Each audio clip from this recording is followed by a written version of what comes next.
Yo, what's up? Welcome to another episode of Mostly Low Budget Movie Reviews. I am your host, Clarence. Thank you for tuning in.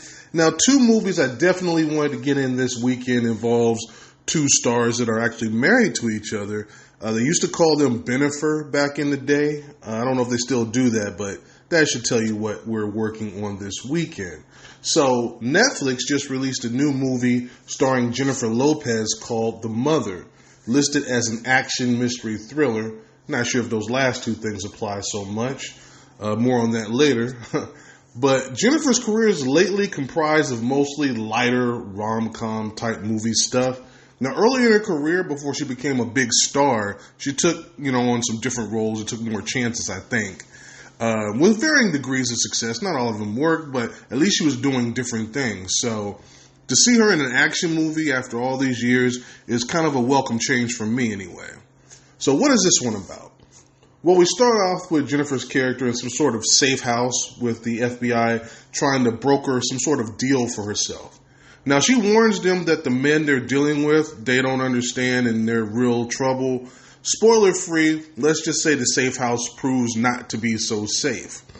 Now, after that situation, she's in the hospital being treated for her injuries. Oh, by the way, she was pregnant and she has the baby. However, she wasn't allowed to see the baby. Spoiler free, she has to make some other arrangement that will keep, the baby safe. So she leaves and goes to Alaska. Fast forward 12 years and she gets this package in the mail. And that's where I'll stop, because from there she's advised her daughter's in danger and she goes back to protect her. Basically, that's it. So what did the pros think? Well, they came in at a 44% on the Rotten scale on 63 reviews, with the audience at a 76% on over 100 reviews. But what did I think? Well, let's get to these positives. Now, the setup is decent. They get right to it, and even after the time jump, they don't waste much time after that and get us right back into the action, which you guys know I always appreciate with these kind of movies. Not much filler in that first act. The pacing was pretty good there. There was some decent action for this type of movie with a high enough body count, I guess. It's serviceable, I should say. More on that later, though. The actual meat of the story is just okay. I mean, it's nothing super original, but it's fine for what it is, which brings me to my negatives. And you've heard me say this before. This is movies just kind of just checking off the boxes. There isn't anything original about this one at all. The action has a lot of those jump cuts that I hate, or those creative camera angles, since we know Jennifer ain't doing 80% of this stuff. And with the way action movies are done now, today, this feels really dated.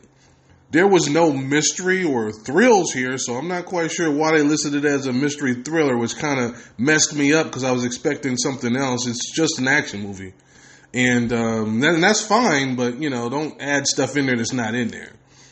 And this is a side note. Why does the head bad guy give his soldiers rules that will handcuff them and make them less effective?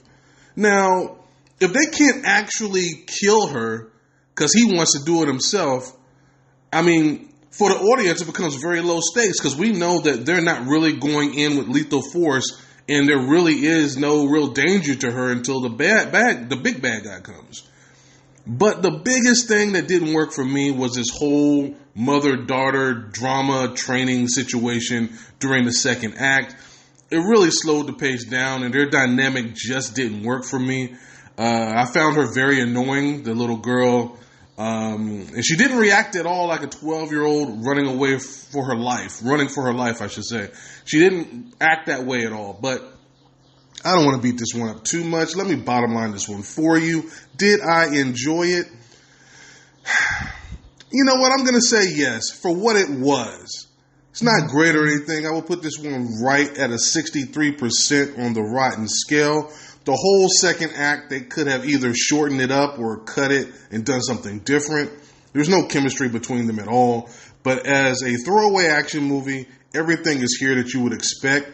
Just go in understanding it is what it is, an unimaginative action movie that will entertain you for a good portion of the runtime. But, no more, no less. It just is what it is. So if you want to throw this on and just have it on in the background while you're doing other stuff, if you're like working or doing something else, you can throw this one on and not really pay attention to it and still not really miss anything and kind of get the gist of what's going on. So it's all right. I'll put it that way. Is it worth a watch? Yeah.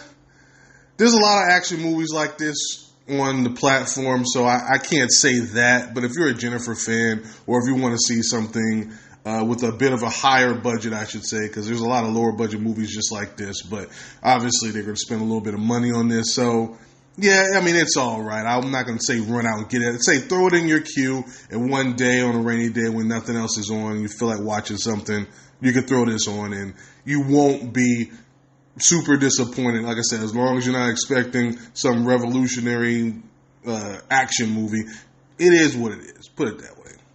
But anyway, with that being said, I'm going to close it out right here. If this is your first time, don't make it your last. This has been a Podbean production, mostly low-budget movie reviews with Clarence. And yes, there is this Ben Affleck movie that just came out in theaters that I'm going to check out next.